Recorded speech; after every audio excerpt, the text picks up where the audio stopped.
Victoria is an absolute mess. And so is this Intermezzo's timeline. Why are the Exemplars fighting the Sarkas one second and the other second Minas visiting a death row in May?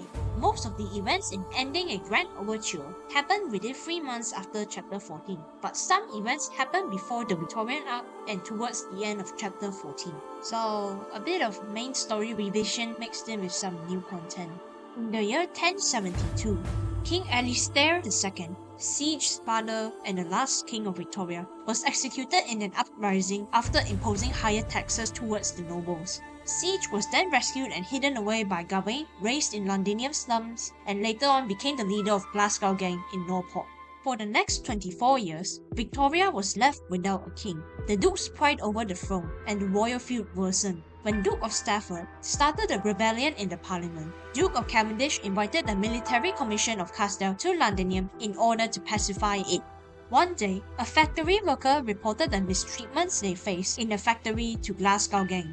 Recently, after a relative of Cavendish became the foreman of a worker union, they replaced local workers with outsiders and allegedly silenced their critics. Since Glasgow Gang accepted the workers' protection money, they decided to give the foreman a lesson.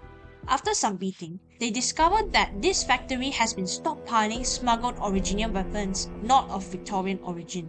Realizing that this situation is not as simple as it seems, the gang burned down the factory. Siege nearly beat the Cavendish loyalists to death for trying to snitch on them and immediately leave Norport, while Bayard stayed back to look after the Glasgow Gang's boxing gym.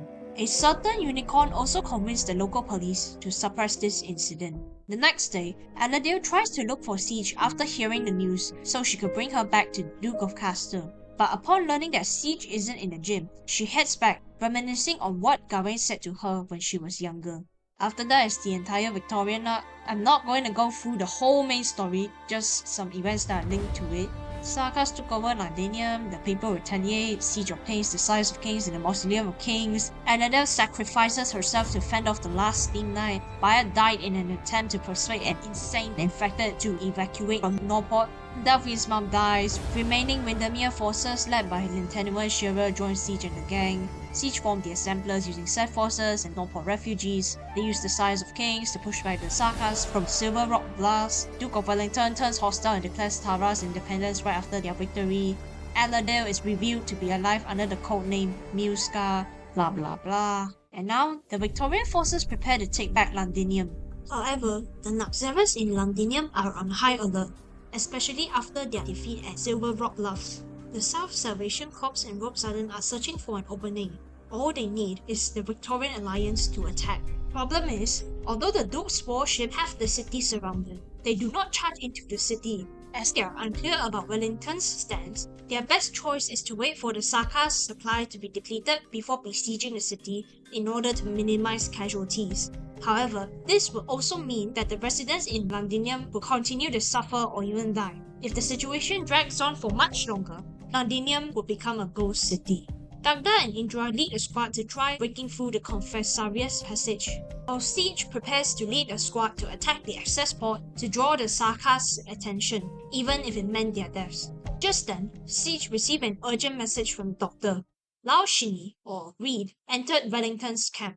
Wellington's warship, Gastrel, moved towards the Allies' position and bombarded the city walls, while Adlana's arts burned away the Naxxramas defending it. Siege immediately leads the Exemplars to clear the path ahead. Shearer and the medics quickly moved the wounded behind her. However, they pass out due to high concentration of Originium particles and witchcraft bomb explosion. After the Exemplars capture the access point, Delphine carries Shearer back to their camp and updates him about their plans. Although Delphine orders the heavily injured Shearer not to participate in their next operation, he manages to convince them to allow him to rejoin the operation, after abusing some painkillers. 3 days later, Milska and her mercenaries are clearing a path for the Exemplars when they have been spotted and surrounded by Nadine and her subordinates. Just as Milska prepares to fight to her death, a mysterious vampire destroys the vampire altar and uses its strength to restore her broken earring. I'm not going to spoil CN content, so we'll refer to her as Rose Riverbank for now. Rose Riverbank then lends the earring to Milska, informing Milska that it will guide her to other altars to be destroyed before fending off the Naxxramas. But there are too many altars beneath Londinium to be destroyed.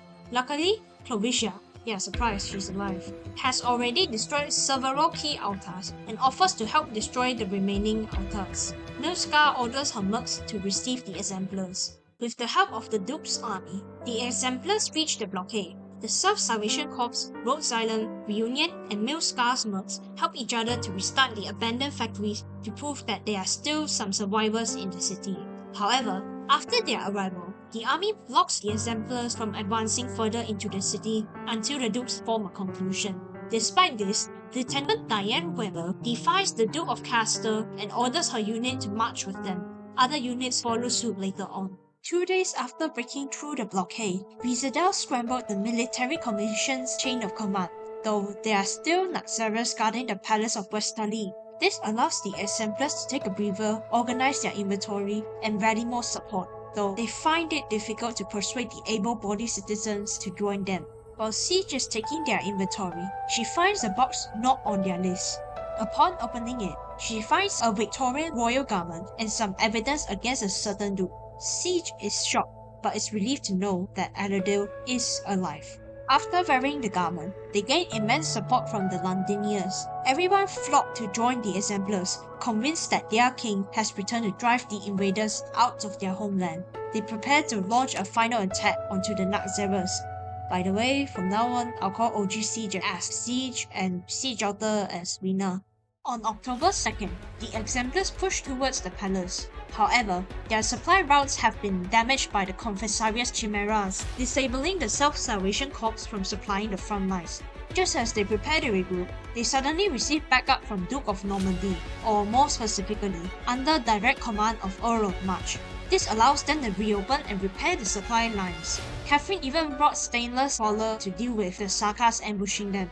After destroying all the altars, Milska returns the earring to Rose Riverbank before leaving. Ascalon sets off to check if Pharesis is still beneath the palace, and Rose Riverbank tracks down one of Pharesa's traitors.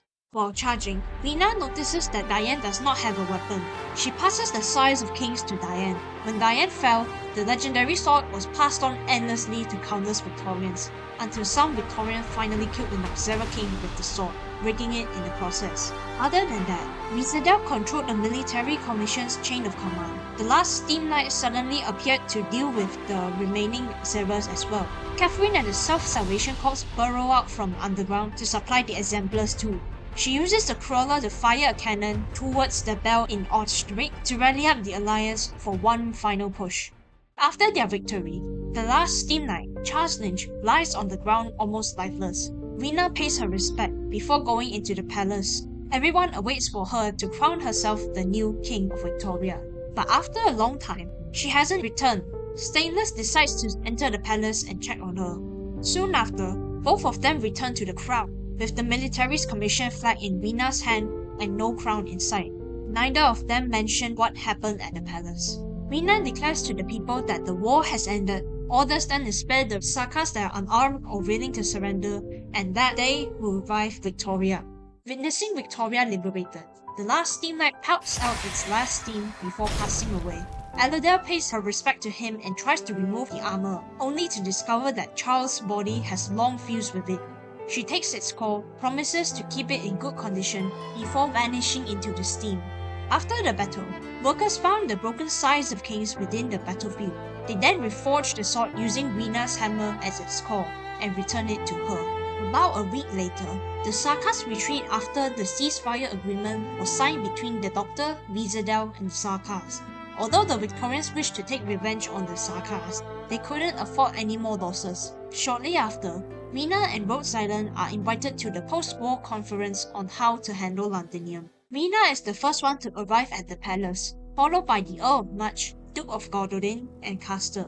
Wellington no longer serves Victoria, and the remaining dukes have decided to stay away from affairs. Currently, there are issues Londinium has yet to resolve, from the rising numbers of infected, the resettlement of the refugees, and the remaining Sarkas in the city. March is willing to contact some pharmaceutical companies through her ties with the Colombian military, but with a price. However, Castor considers abandoning Londinium if conditions are not improved. The Dukes want to appoint Rina as the new Speaker of the Dukes' Parliament. Since the role of the Speaker is usually taken by the King, Rina is unhappy about this. and threatens them with the reforged Size of Kings, giving them a piece of her mind. But that just gave the Dukes the green light to appoint her with the role. Luckily, Rhodes Island arrives and the interrupted Dukes leave with frustration. The Doctor and Rena then discuss in the phone room about Rhodes Island's next move. Rhodes Island will assist her in treating infected and rebuilding Londinium, but will not interfere with the city's affairs. The Doctor also reassures that the Sarkas will not use the first Originium for destructive purposes unless they are forced to. Just then, Gawain appears in front of both of them. Gawain requests the Doctor to guide Rena in becoming a leader and tells Rena to seek the Doctor's advice when in doubt. Within the next 2 months, Londinium's newly formed parliament has to deal with multiple issues: medicine supply shortages, concerns regarding the city's safety, and also the resettlement of the exemplars, as well as the prejudice against the Londinium-born Sarkas. This has provided Milskar with a market in Londinium, ranging from selling low-quality medicines, offering predatory loans, harassing citizens, to smuggling Sarkas out of the city. This time, Parliament has to deal a Sarkas violence incident, and Rena puts him on trial. The Sarkas named Longshot had hurt a shopkeeper for a loaf of bread the latter had prepared for him. The shopkeeper wasn't badly hurt, but Longshot will be executed based on an interim bill against the Sarkas. Before he was taken to the gallows, he asked a question on behalf of the Londinium-born Sarkas that have been discriminated. Are Sarkas born and bred in Londinium who have never left the city still considered Victorians? Rena does not give an answer. In the meantime, Pure Heart Medical's representative, Alicio, also known as Bobbing, just arrived from Colombia.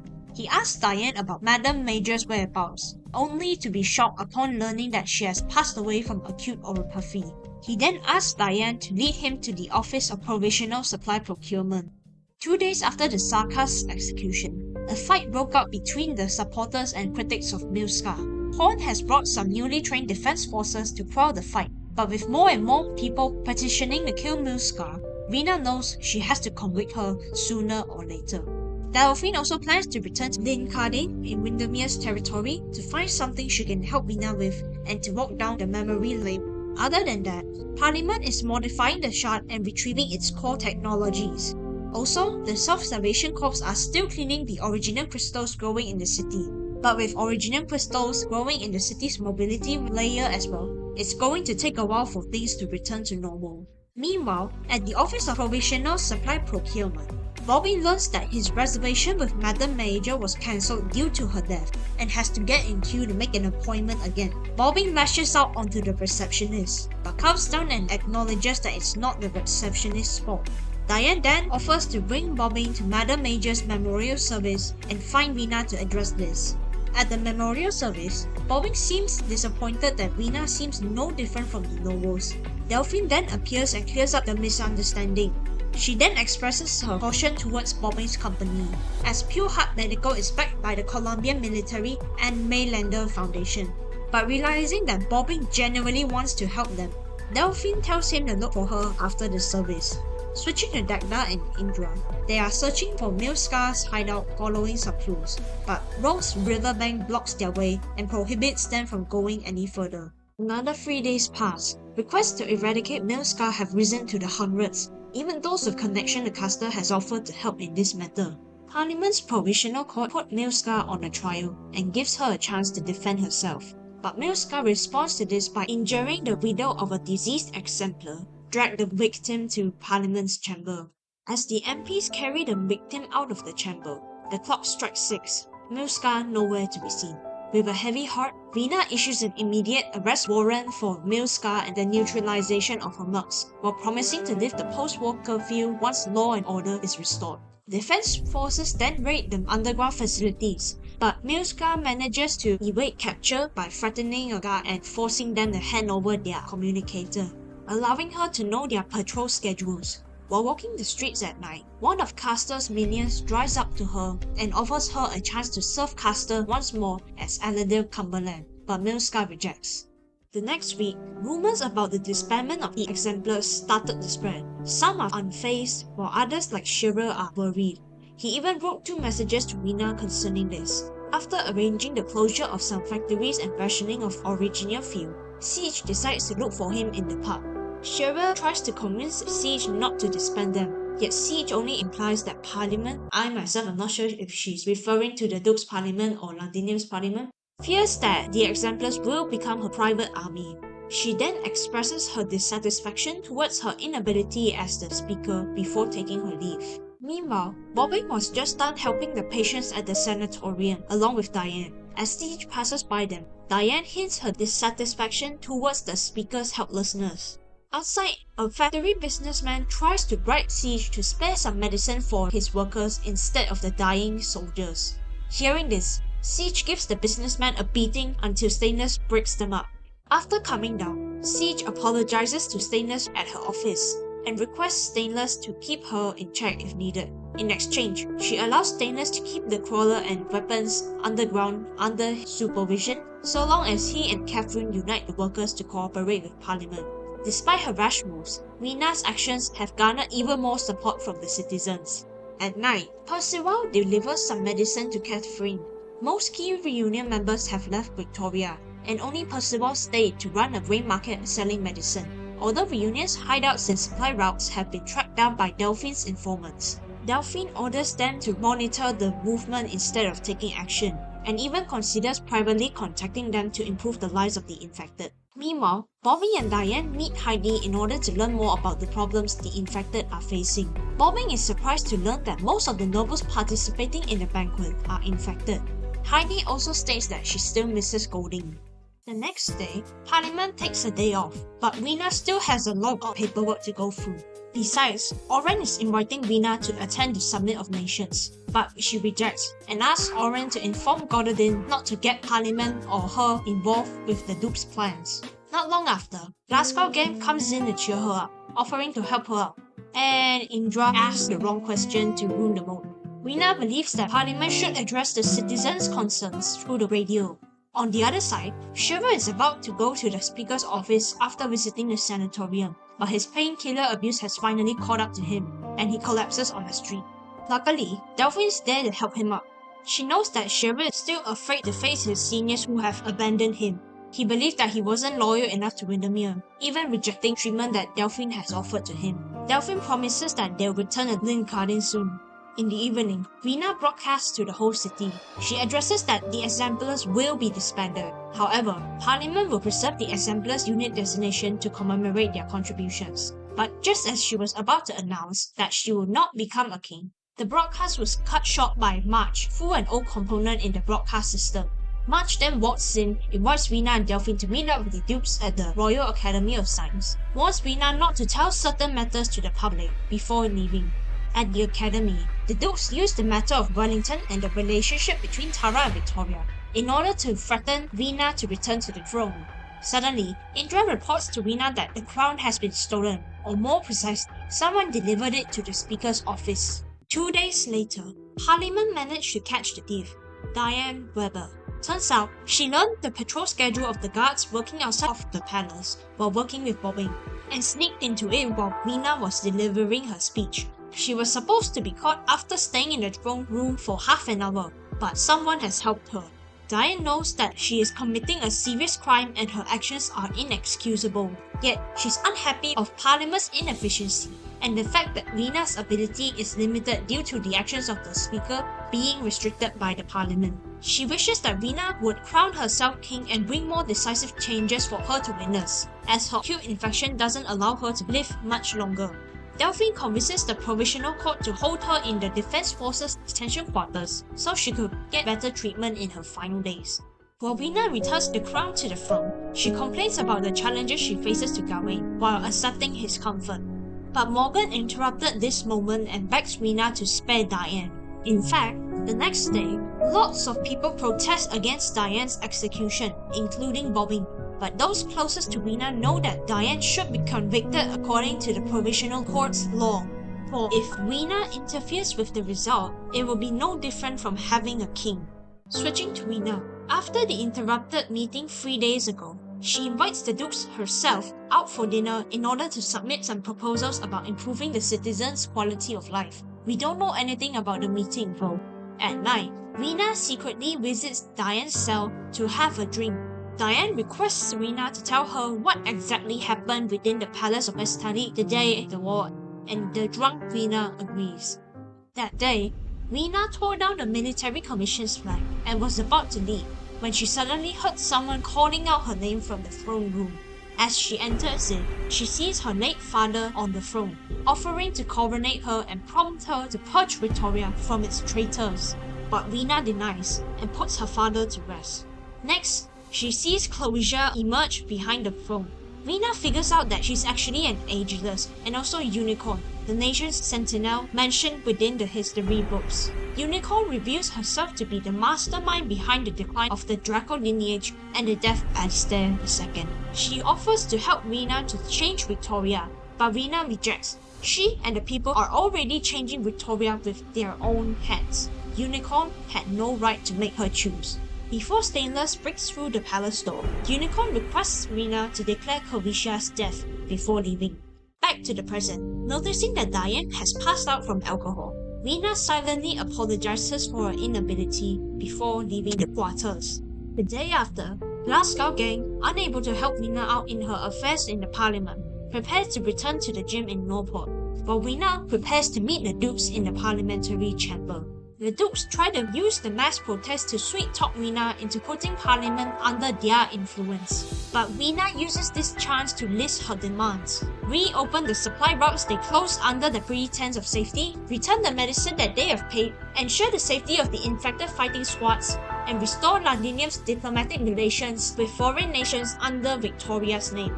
Though the Dukes are unhappy about this, Vina makes it clear that Londinium would not be influenced by any foreign power nor Duke, and threatens to strike back with her infected fighting squads and the weapons the Londinians stored underground. Upon exiting the chamber, the protesters try to beg Vina to spare Diane, but thankfully, lots of Vina's close comrades join in to calm down the protesters. Some injured soldiers even rush over to ensure that Vina won't be humiliated by the Dukes. Vina chats away with the citizens and informs them of what she's reclaimed back from the Dukes. Parliament then declares to everyone that Vina will not become a king, and the future speakers will be selected by the Parliament through a nationwide election. As the sun sets on Victoria, Duke of Gordon laments on how the sun used to rarely set on Londinium. While returning to the gym, the Glasgow members lament about their old favourite spots being torn down and mourn for Bayard, for they couldn't find her grave. Upon arriving at the gym, they are surprised to learn that Cador had been taking care of the gym for them. After the events of Chapter 12, Cador and some gang members fought some Sarkas at Norport, where he learned about the Exemplar's achievements on the battlefield. Inspired, he brought some of his crew to fight in the front line, but got injured and infected in the process. With Bayard's death, he doesn't see any reason to stay in Glasgow Gang. He returns Bayard's butterfly knife before he and his crew members leave to rebuild Norport and monitor its cargo transport. The gang tried to wait for Vina, but then drank until they were hung over. Vina nowhere to be seen. Next morning, they woke up and found out that Vina had put some blankets on them while they were asleep. Vina and Delphine had temporarily passed the paperwork to home just so they could spend a day off with the gang. They then head to their favourite spot to drink, to toast to the departed, the ones who survived, and to Victoria. It is also revealed that Vina separated the gallows from the public and tempered it to avoid killing Diane. Later, Milsky uses Bobbing to smuggle Diane's unconscious body and some Sarkas out of Londinium. Bobbing promises to bring her to visit Columbia before she goes. So yeah, I guess that's it. Once again, I sincerely apologize for the downgrade of the quality, but it's just for this video. As for Lapland Outer's story summary, unfortunately, I'll have to postpone it to its rerun instead because it ends during my exam. As for I Spy Ending 4, I'll make a follow-up video after the exam, should be around start of June. And yeah, if you enjoyed this video, please leave a like, subscribe I guess, and I'll see ya on the next one.